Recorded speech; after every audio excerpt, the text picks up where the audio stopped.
That is our Still Gavin and Stacey fishing trip. That is our version of it. No one will ever know what one of us said that could never, ever be broadcast.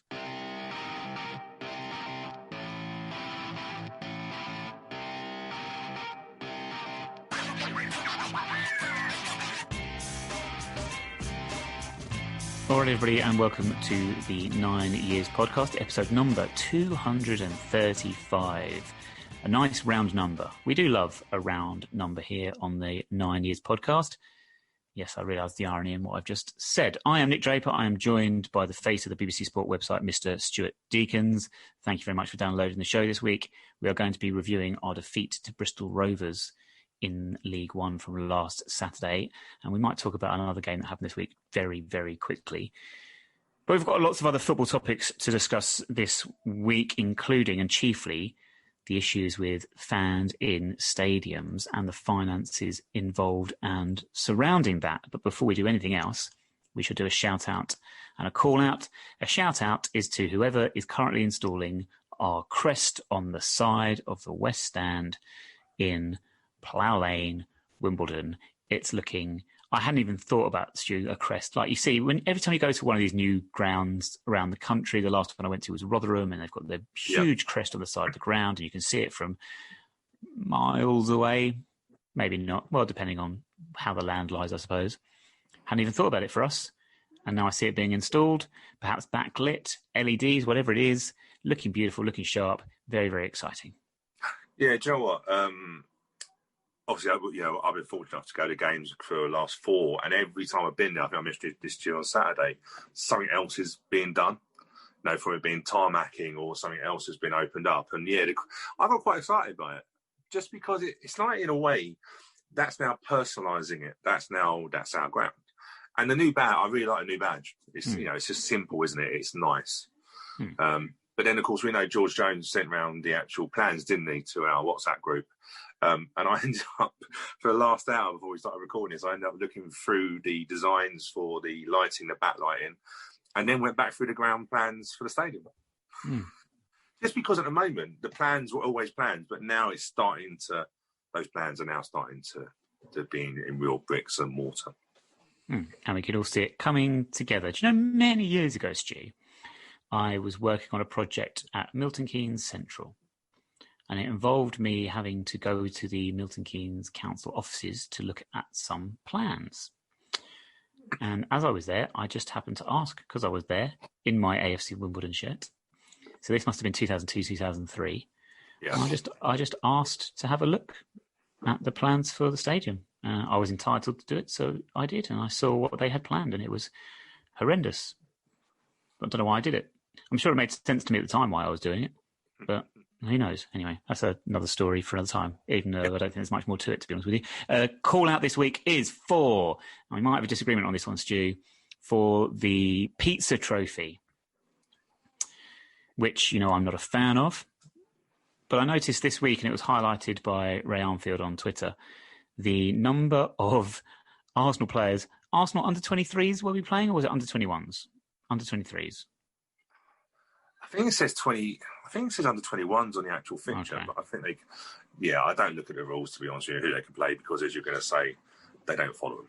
No, exactly. It's a competition that has been changed to include academy teams from elite clubs, and Arsenal's under-21s will go with under-21s, come down with about 6 players that are older than that, 21, or at least older than 23 even, and come from many far-flung places across Europe, not really helping out the young English talent that it was designed to do. And I'm still ignoring it's really happening, to be honest with you. I know we won the game, but not a fan. Yeah, I went, obviously covered it for back to Plough Lane for the club. So, we tried to drill down. Didn't really go much into the Arsenal team. Although I must admit, we did see, was it Per Mertesacker, who's now one of the coaches? He struggled getting through the door because he's so tall. Was it stuck? Oh, right, sorry. No, it's just the height of him. He's like 6'6". So he was there. Do you know what? For me, all it really was getting certain players game time. It's great to see Paul Ossu getting some great game time on that side of it, and a few others that needed minutes, like Palmer, Nick Sanner got minutes. But it becomes Yeah, do you know what? The only thing I laughed at the most was that they got their players sent off, and it showed youth, basically. It showed what happens with youth who are not used to maybe getting clattered here and there. So I suppose the only thing you could argue with is that, yes, I understand why the big clubs want to get their players game time, but there's already a method for that, and that's i.e. loaning out and supporting the tier, not, playing your teams and then making a mockery of the rules and playing Socrates, and it's just ridiculous. Socrates? Yeah, he come back from the World Cup. He's like, George, I said it so many times, George looked at me as if like, what are you talking about? But Socrates, I remember the great goal in the World Cup, and it's 78, wasn't it? I was going to say it would have been a long time ago. Yeah, he's aged well. He's certainly breaking the under-23 rule, isn't he? Blimey. I just will make one final comment on this one because I saw some chatter and I involved myself in it a little bit on social media this week. The argument that, because many fans like myself are not going to games in this competition and won't do. Yeah. And I saw the argument that, well, now all the academy sides have been knocked out. It's just like the old competition, so it's fine. No, I'm afraid not. No, that's not going to wash with me. It's still, the principle is the competition is still one involving academy, essentially B teams. We know where the elite managers want this to go in the grand scheme of things for reasons, as you've just mentioned there, Stu, is that, they can build up players playing men's adult football and it's good for their experience. But as you also say there, Stu, well, we dive into many issues when we start going down to this line. They have the loan market, but then a squad's not too big and bloated, so really they shouldn't be signing up all these young players if they can't give them first-team football, and all that sort of things go into it. We won't go into it now, but no, in my eyes, the competition is still one that is of no value whatsoever, even though all the academy teams have now been knocked out. Anyway, let's move on. Leicester City. Oh, Leicester's still in it? There's only one, Leicester City. Oh, so that argument doesn't even work on a factual basis. I didn't even realise because I'm not paying any attention. So Leicester City. I saw that in somebody's just one. There's only one. Okay, fair enough. Right, Bristol Rovers last Saturday, a 4-2 home defeat. As you say there, Stu, we were fortunate enough to be there for it. With apologies, perhaps, for getting a little self-indulgent here. I am very grateful and thank you for the opportunity to visit Plough Lane and go to a game, but it's not an experience I'd be jealous of if I was someone that couldn't get to games. With no supporters in the stadium, it's a weird, so weird. And also at times very difficult to actually concentrate on the game. Not so much also looking around the stadium, trying to see the stadium. Don't forget we're based in the West End, though, so you can't really get a great look at how that looks from pitch level or anything like that. But yeah, like we've said all along, or like I've said along, no football without fans. As Jock Stein once said, what is it? Yeah, and I've said to you, haven't I? Obviously, I've been going since when it was at QPR, and I did say to you, I'm not, and I've said to a few of my mates, I'm not just saying it to make me don't feel like I'm not as fortunate to go to games, but it isn't that enjoyable. And back to Plough Lane, I treat it as a responsibility to provide a coverage to the fans that are at home that are not as fortunate to go to games. But it is, it's taken me a little while to get used to it. So I get where you're coming from, to concentrate on the game, and it just feels a different game. It could be a training ground for all, that sort of side of it. In a way, sometimes being at Plough Lane and seeing it empty is more gutting, because you actually go, and I wish that my friends could be here and all the Wimbledon fans that we know. And there's definitely an impact on games. Look at the 4-2 game. The game in the end sort of just died a death. It just died. It just fizzled out, didn't it? Yeah. But if you were 4-2 at home with a crowd, that wouldn't, do you know what I mean? The fans would have just said, look, we're not going to take this and try and drive it on. But in the end, it just fizzled out. And I just feel games are like that. I don't think the results, it's really weird. Results this year, I doubt very much would happen with crowds. Yeah, 100%. 100%. Makes such a difference to the atmosphere, as you say, to the mentality.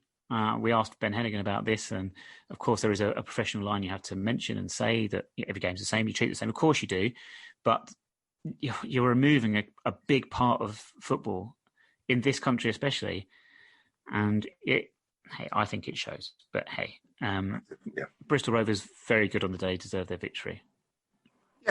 Yeah, look, when you look at their team, you fail to, you think, look, why are they down there? And look, we didn't see him under their previous manager, because obviously now Paul Tisdale's come in.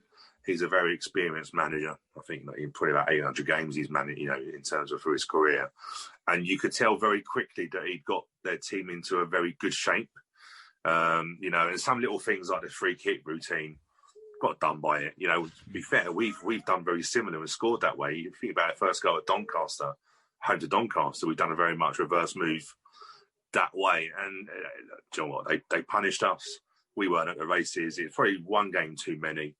We did look, I wouldn't say leggy, that's not the word, but so many games coming in, there's so many different combinations of players and stuff like that. So, hey, look, the good thing is we bounced back from the defeat in the week, whatever we think of that fixture.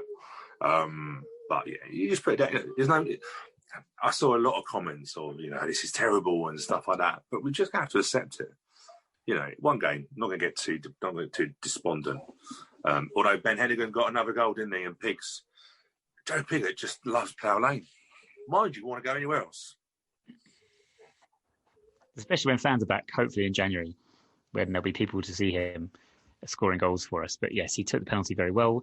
Whether or not it was a penalty, it looked, from where we were sat, it looked like I thought, yeah, I can see that being given as a penalty. But other people from different angles said perhaps not. But I saw it back in replay and I was like, "Ooh, that was fortunate." Okay, fair enough. Pigott was fouled. Pigott fouled. Pigott scored. Yeah. He don't take much encouragement to fall over, does he? Bless him. Great tradition of AFC Wimbledon strikers going back to Richard Butler and Luke Moore. Luke Moore was the best one, wasn't he? Jack Midson. Yes, we had some good ones. Best one was not the best one, but because it kind of was a Dylan Connolly against Peterborough when we stayed up last season. When he, very much. We spoke to Alex Wiggard about that, didn't we? Of course, yes. Yeah, we spoke to that, and he actually remembered it because it was. He went, "Oh yeah, it was dodgy. Your player got sent off for it as well." That was the thing, wasn't it? It was late. The only goal of the game, dodgy penalty, and the player got sent off for it. And that was it. Yeah, I'm trying to think where he is now. He's up north, isn't he? He's gone to Scotland somewhere. Last I knew, it was Bradford. I don't know. I don't think Bradford kept it. I think they're up north somewhere. Okay. Won't say up north somewhere. When you go north of Bradford, it's basically Scotland, isn't it? He probably is in Scotland. Maybe he's gone even further. Maybe he's in, I don't know, Iceland. I don't know. Which is strange because I didn't think he was a mum. But never mind. Such a bad joke, sorry. Oh dear. I was trying to, and that's why we can't have the mum as well. Right. We'll touch on two players, Hanlon and Oztumer. For them, Oztumer really is the thorn in our side. But for him to get an assist with a header is quite galling, with all due respect. Yeah. But Hanlon was very good on the day. I think any team would have struggled to handle him. I agree. And he's a good player. So not really a surprise. Look, Will had a massive battle with him. And I think, the goal he scored just before half time, Will just couldn't get alongside him. Do you know what I mean? It wasn't much in it, but we just didn't control the midfield. I felt we weren't able to keep the ball as well. We weren't able to pass it, weren't able to get our wing backs forward. And in the end, I don't think Oztumer had a great first half, I'm being honest with you. Like, compared to the influence he normally has, I don't think he had a great first half. But in the second half, of course, he got the header, which is stupid when you've got someone who's 5'0". But after that, Oztumer then dictated. I think once the pace went off a little bit, Oztumer then dictated. But I didn't think he was that great in the first half. I thought there was a few players, though, that their movement was causing us all sorts of problems. It wasn't just him. He was popping up on either side. You had Nicholson as well.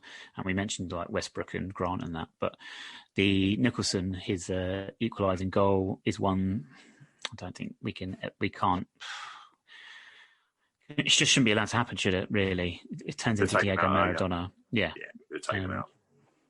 Yeah, cynical maybe, but I mean, really, he's travelled so far with the ball through so many bodies, but he finished it well, in fairness to him. I don't think we can apportion blame to Connell for any of the goals from memory, no.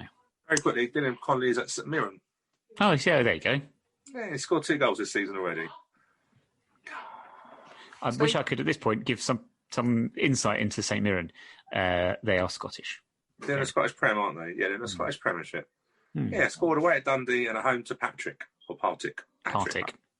Partick Thistle. Definitely not Patrick Thistle. Patrick Thistle, he works in accounts down the road for the for the greengrocers. What was the last thing I was going to say about that? I can't remember. I think that was it pretty much. St Mirren play in black and white, don't they? That's what I was going to say. Yeah. New stadium. Goes to Scotland.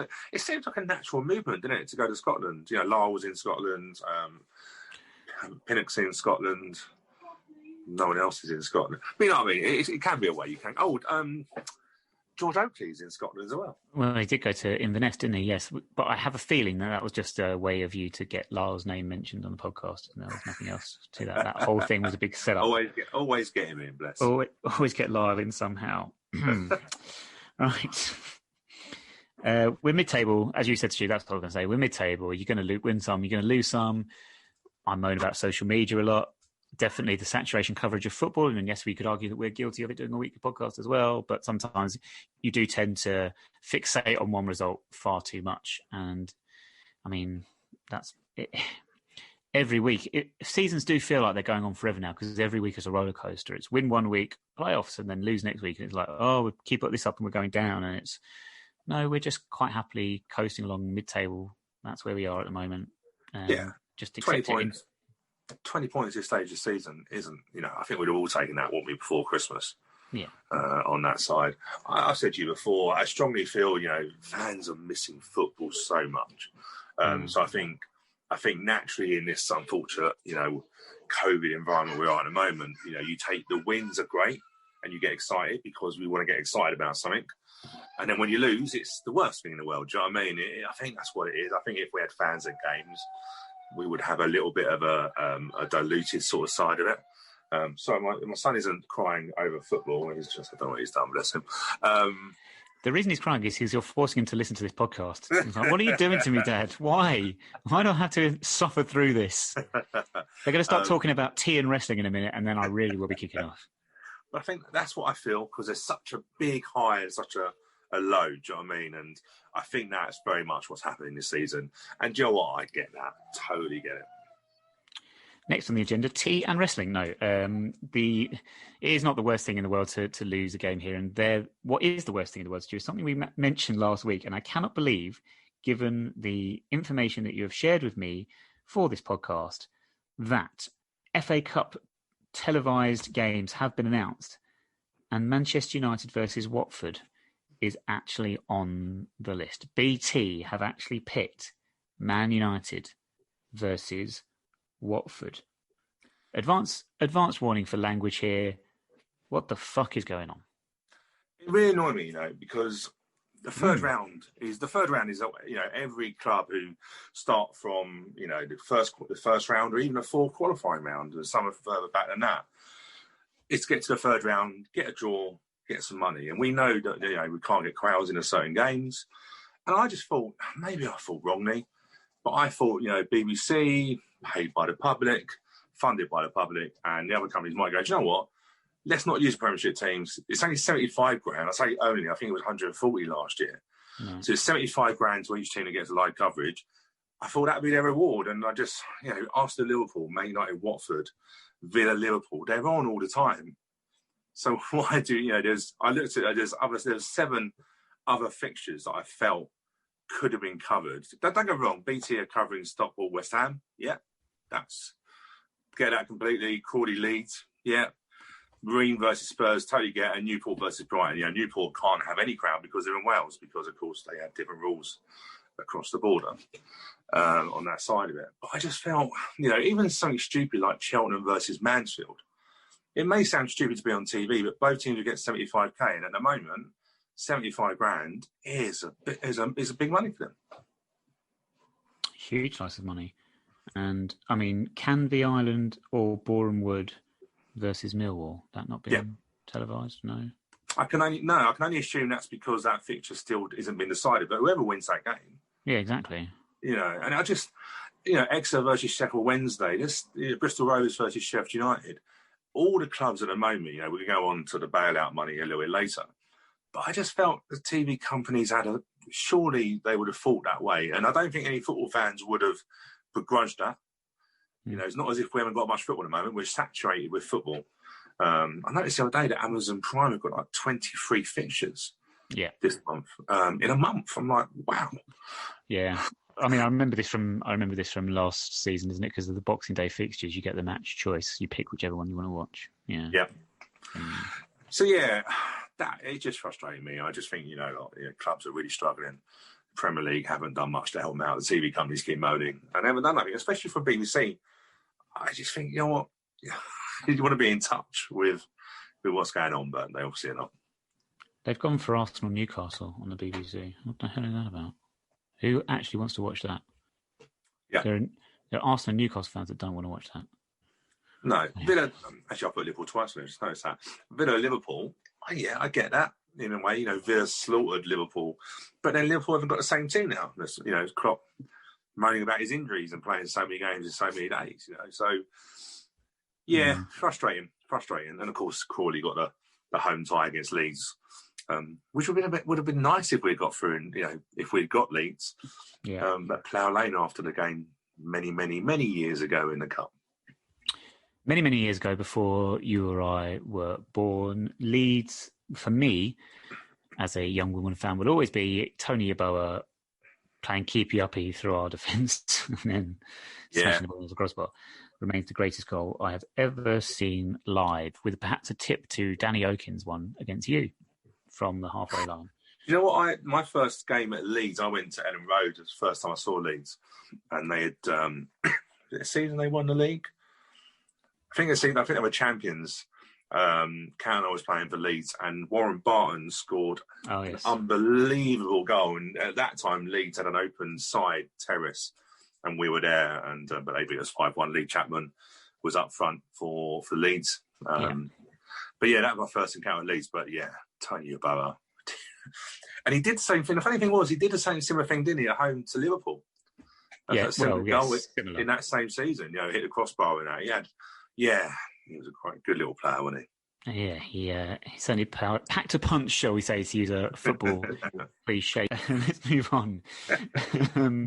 Finance issue. You've been looking at the return of crowds, but the tier systems that the government currently has in place for different areas of the country is going to mean that there's going to be a lot of variation for clubs in the same division. So, for example, one week we could be going to Charlton away, for example, and have a couple of thousand fans in the stadium. As we are recording, I don't know, some news that came out before the broadcast suggests that we might be set for some changes in London, but we'll see. Yeah. Whereas in other places, you still won't get any. So we could travel to, I don't know, for argument's sake, like Hull the following week, and there'll be no one. So it's a bit up and down. I don't know. The thing is, it's impossible to make a fair judgment against. We talk about incomes for fans. If we look at it from a purely financial perspective, it's difficult to make judgments because we don't know what exactly what other clubs have done in terms of season tickets. Have fans bought season tickets non-refundable like we have? Are they still having fans in? Is it going to raise any extra money? Probably not. Don't know what the circumstances are with selling food and drink inside the stadium, if they can make money off that. Who knows? There are so many variables, it's impossible. Yeah. On terms of on the pitch, surely you'd expect an advantage for home teams that have got their home fans behind them.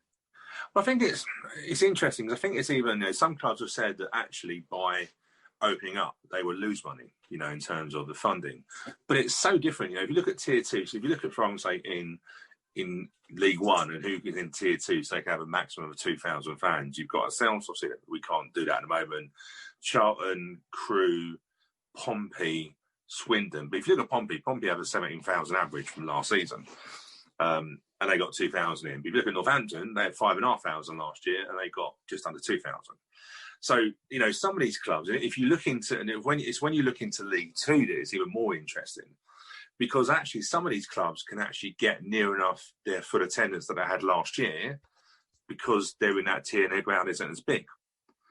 So you have to wonder, not that it should be done on percentage, you can have a percentage of what your average attendance was, but it's just such big, not Blackpool. You look at Bradford. Bradford's a big one, 14,000 last year. Port Vale, 4,800. But in Accrington, just under 3. So there's so many differences. But your big clubs, your Bradfords, your Bolton's averaged 11,000 last year in a relegation season. There's so many clubs that have big wage bills, and it sort of falls back onto the bailout as well, because every club is getting the same amount of money. So in the bailout, it works out 30 million quid is being as a grant, and it breaks down that every club in League One gets 375,000, which is £9 million worth of it. And then every League Two club gets 250,000. And that works out. So 15 million quid of that has been made available. The other 15 million quid is based on attendances. So the loss in attendances. So there's a big battle going on with obviously people like Sunderland, Hull, Pompey. I think Pompey at one point were losing nearly 700k a month, which is unbelievable side of it. So I think where the argument is at the moment, there's two arguments. There's one that they don't feel the money is being distributed in a fair way because there's some clubs that have lost more than others, and then you've got wherever you're based in the country on how many you can have in the ground. So it's in a way cause even more problems now. And you're right, London may potentially go into tier 3. And that causes us a problem because at the moment we are trying our hardest to get fans back. Well, not fans back, fans into Plough Lane. We could end up, the funny thing is with Christmas, 5 days, COVID's going to have a holiday for Christmas. You could end up with us being in tier 3 and then our ground being ready and then we can't even go in it. So I think, the reason I wanted to go through the tiers was just that, if you're in Greater Manchester, all the Oldham, Rochdale, Boltons, they can't get any fans in because of where they are. But then if you go, a little bit up the road, you can get your fans in. Crewe can have fans in, but if you go a bit further north, they can't. So I think the government got quite a lot to do. I think, I just feel the government have made. It's as if they've gone, do you know what? Yeah, this is a bit of a toxic subject. We'll just do something. Because, I spoke to Joe Palmer and there was no inkling. No. There was no inkling this would happen.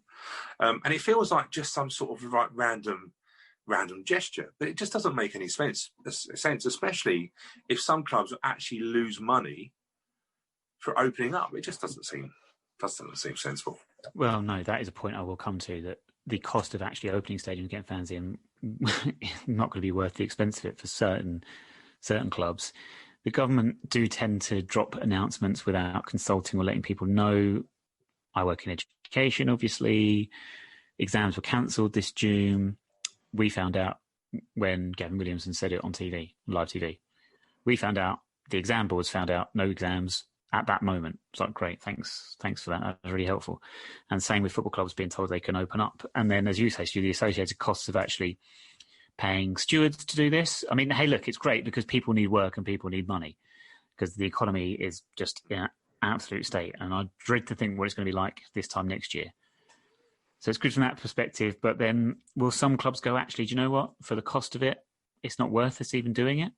And they'd rather just hold fire until they can get more people in. I don't know. The interesting one I saw this today was non-league clubs that are being given something like 15% of capacity, even if they're in tier 3. So if you're in tier 3, the Football Association are looking into giving them 50% of their safety certificate capacity. Yeah. So that's great for them. I guess there are fewer costs involved. I think they'll probably sell out that 15% because people just want to go out and do something and go and watch some football. Yeah. Difficult for clubs at this level. Like you say, the bigger clubs, clearly these are people that are going to be coming in are surely going to be the people that have already paid for their seats. Yeah, of course, we've done the debentures and stuff like that, haven't we? But it's just, it feels like, we're talking about this from a football, this is a football podcast, a women podcast, so we're not discounting the fact. Just about. So we're not discounting the fact that there are hospitalities. Look at the pubs, they got everything ready for COVID and then they were told they couldn't open until 10 o'clock and then they went into tier 3. Do you know what I mean? So, we know that there's more to football. So we're just talking about it from a football perspective. But it does, give you an example. It's an interesting thing as well is how much paperwork do you have to fill out? I'll give you an example. George just mentioned that Charlton, there's 22 pages that he's been sent for COVID, he's got to read through and agree to. That's crazy. So even you can't what read. Well, yeah, it's even more crazier. But but then that gets you thinking. When you do go into ground, you have to sign disclaimers. You know, we're talking about tiered arrival times. So you must arrive between a certain time, and then you must go home at a certain time. It just feels like it's a bit of an arseache, if I'm being truthful with you, and that sort of side of it. I don't see why fans can't be allowed. My attitude is it's out in the open. It's out in the open. I don't see, you know, we've got a ground that holds 9,000. I don't see why you couldn't have 1,000 people in each stand. I really don't. If I'm being truthful, the economy's dying on its backside. Yeah. And it just, you know, I suppose there's two ways of it. The government have just called something on it. We've got a vaccine that's coming out. Hey, look, we don't even know what that's going to help with us on that side of it. But the EFL, like I say, the Football League the English Premier League haven't done much. And just to give you a little bit of a funny one, that they've given £20 million as loans. But to get this loan, you must prove that you will go bust without any money. So you have to do your financials. And then secondly, you're not allowed to invest any money or buy any players in the transfer window. Not that they could afford anyone, but they're actually being said, you know, if you get a loan, then you can't. And I think that also applies in the Championship as well, because, of course, a lot of Premiership clubs are frightened that they're going to help out clubs in the Championship who are, of course, competing to get into the Premier League. And I didn't realise that Stoke is owned by a betting company. I won't name who they are. And they're richer than a lot of other clubs. So why would the Premier League help them? And I think it's a different issue. I think, you know, League One, League Two definitely needs help. Championship, I don't believe needs that much help. I reckon Championship teams could do some sort of means testing, because you imagine someone like Wickham might need a bit of extra money. Whereas you say someone like Stoke probably don't. And Watford might well do, but they don't deserve it. So the thing with fans in Plough Lane, you mentioned there maybe 1,000 people in each stand. The issue is, of course, especially for us, given the location of the stadium, is the travelling to and from, even with staggered times. I do wonder if we get to a point where fans can be in Plough Lane and they are asked, or we are asked, to arrive and then leave at staggered intervals, if people will go, do you know what? I can't do it. Like if you're maybe, say for example, that you're asked to be at the stadium and through the turnstiles at between 1:30 and 1:45. A lot of people go, I'm not standing around inside the stadium for an hour and 15 minutes. And then at the end of the game, you're told, well, you can't leave yet because it's escorting you out, so you have to stay until 5:15. And then people's days get longer and they go, it's just not worth the aggro. I think people just really want. Exactly. How do you control it? Because, you know, if you look at around Plough Lane, you've got a corner pin, you've got by the horns, is that right? On the side of that, you've got a new McDonald's that we know about. Not that you can drink at McDonald's, but there are a number of pubs around there. And let's not forget, you know, the experience is a match day experience of actually going into a pub or going into the fan zone. So you're right, you know, how do you do that? And I think in this weather, like, don't get me wrong, I was frozen on Saturday. I do apologise, I was frozen. And we couldn't go anywhere. You know, you can't go into hospital. You know, there's no hospitality, there's no bars. So you are open to all the elements. So I suppose if the weather gets better later on next year, that's a consideration. But there's so much stuff to consider.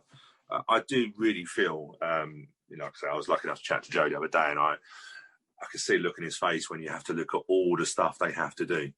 You know, because even to play behind a limited amount, you have to get a safe certificate. Yeah. So, you know, from understanding, we were looking at getting a safe certificate for bigger crowds, you know, maybe when Plough Lane opens later. And now we're going to go get a safe certificate to even have 1,000. And there's lots of paperwork to do with that. And then, of course, the government tell you within a week. Now, I know Crawley are doing a test event where they can only have 961 fans. Very specific. I think it's, well, Crawley, it's really interesting because Crawley are one of the ones that are going to do well out of this. And what I mean by that is Crawley's average attendance is 2,200 last year. Yeah. They could get 2,000 in their ground. So actually they will be running at full capacity. Normal. Yeah, usually. But they had to do a test. They got to do a test event. I think they're playing on Saturday. And I read it in the local news that they got 961 fans in. And I think then they double it, and that's the maximum they can get safely in that ground. Okay. But they've got to do a test event to prove they can play behind a limited attendance. Yeah. And I think this is the thing, isn't it? I think with COVID, with pubs and restaurants, there's so many conditions on this that actually cost money to implement when money isn't growing on trees anymore. No. I'm just doing some quick maths. 961, you said? Yes. So that's 1800, 1860, 1922? Yes, I think that's the maximum they can have in that ground to comply with the COVID processes that they have. Because they've got terrace, haven't they? They've got a terrace. They've got 2 terraces, yeah. 2 terraces and 2 seed stands, yeah. Got a marquee on the side, and I always call it a marquee. Well, it is a marquee, yeah. I mean, that is that is a marquee stand. Like, there's no other way of describing it. But then if you look at Crawley, obviously I live in Crawley. Crawley is one of the worst affected economies because of Gatwick Airport. Yeah. They reckon that the biggest impact in the country could be Crawley because with Gatwick, everyone has to live within, I think, an 8-mile radius of Gatwick Airport as part of the conditions. And if you look at Crawley High Street, lots of places have gone out of business and stuff like that. So will Crawley even get that? Because you would think that actually a lot of their fans would be technically airport workers. So you can't even guarantee that these people, and that's just Crawley, but that could be reflected elsewhere. And then of course you've got the people that don't want to go because they're a certain age. We've got an elderly fan base, older fan base, that sort of side of it. Will they go? So there's a lot of consideration. There is. I just think that's mad that, like you say, they're half of their attendance. It's just the specificity of it. 1922, as if it's some sort of conservative committee. But does someone come along and just sort of space out like cardboard cutouts to say, right, that's exactly the amount, and it's 1900.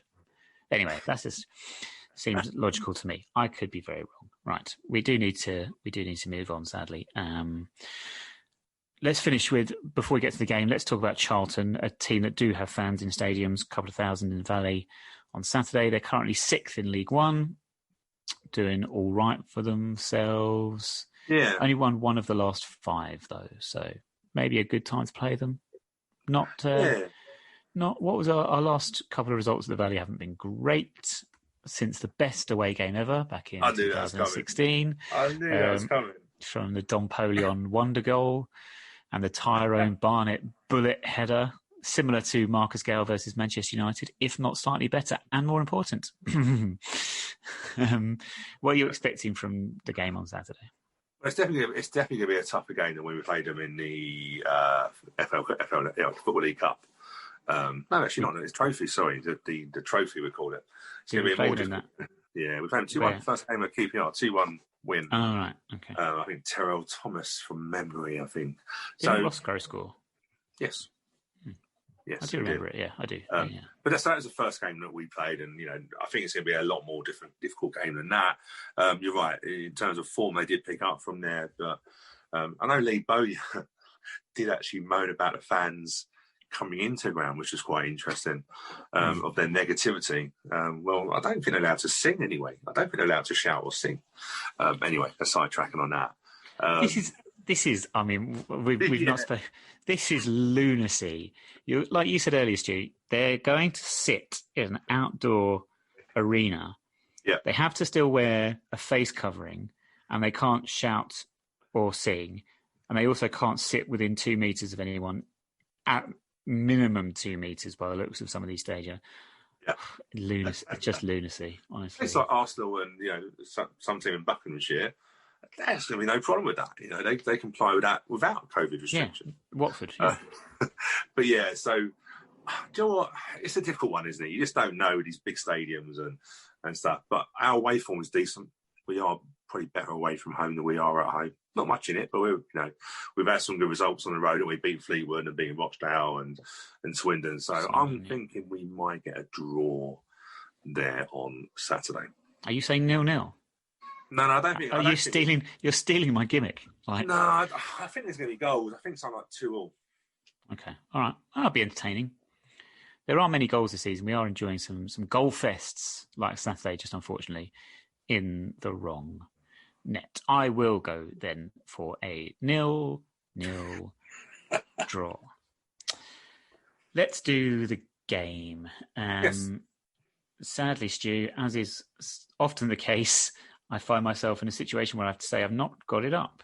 So give me a second and I will find it for you. Right. Have a guess which squad number I've chosen this week, Stu. Now, have a think about something I might have said before we started recording. I sort of maybe made a reference to it, thought we might discuss a certain individual. No, you're looking you're looking confused and yeah, because I wasn't really listening at the start. I was too busy thinking. Quite rude to say to somebody that you're not really listening to them. Well, I was, but I wasn't maybe analysing it in full splendid. Right. Okay. Full detail. Splendor. Yes. Yes. Okay. I will tell you then. The number I've chosen this week is number 16. Please do a season. I can remember 16 is quite a good number for me, really. Mm-hmm. So well, for one, yeah, for one at least, yeah. For one season, but after that, I'm in trouble. Okay. Well, I'll start with 95-96. It must be Mr. Hughes, Mr. Michael Hughes. No. Too early for him. Nick is shaking his head now, so that means that guess didn't count. It was just 95. No, 95-96. Oh, it's close, wasn't it? John, I've been watching quite a lot of football back in the olden days. Well, that season, 16. I think it was there at that time. Would it have been Mark Kennedy? Would he have been there? Might be a bit too early for him. I'll go for Mark Kennedy. Okay. What about, I wonder who you might think, for 98-99? Of course, that's the one that's probably a lot more easier for me. So that's one of obviously the Magic Man himself, Mr. Michael Hughes. Okay. And what about 2011-2012? Wow. So that would have been... who would have been 16 in that? I'm going for someone like Kieran Delage or something. Delage? What was his name? I mean, there's two things here. Number one, first of all, you said 2011-2012, who'd have been 16 then? Millions of people, or at least hundreds of thousands of school children around the country. And then the second one, Kieran Djali? Djali, that's it. What did you say? Desiree? Delali. Delilah? Delali. Getting as many Stoke references in as we can this week. Delali. Kieran Djali. Okay, I will tell you, Stu, you got 1 out of 3 this week. Oh, I wonder what that was. Can you guess which one you got correct? Mr. Hughes. Michael Hughes in 98-99. 95-96 was Andy Thorne. Wow. Mm-hmm. And then 2011-2012 was, and here it comes, listeners, your Luton Town reference of the week, Fraser Franks. Oh, he's now sadly out of the game. John, can I tell you a really funny thing that I was laughing at today? I was listening to the Darren McAnthony podcast. I love that. And he was calling COVID the vid, which absolutely had me hilarious. Because if anyone hasn't seen it yet, Kevin Hart has done a gig in his own house, because you can do that.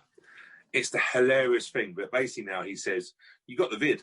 It's the vid now. It's the most, if you haven't seen it, it's on Netflix. Hilarious.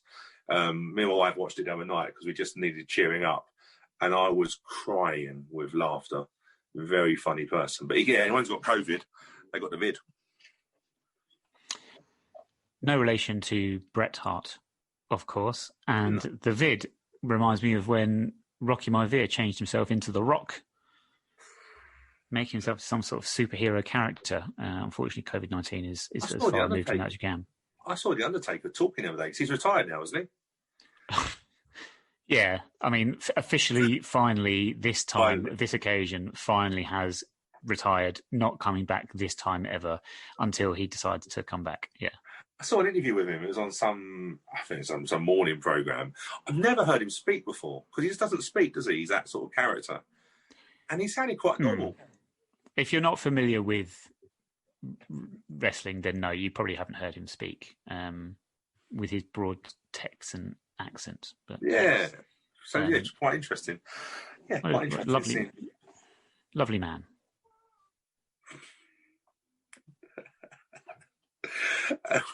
With that.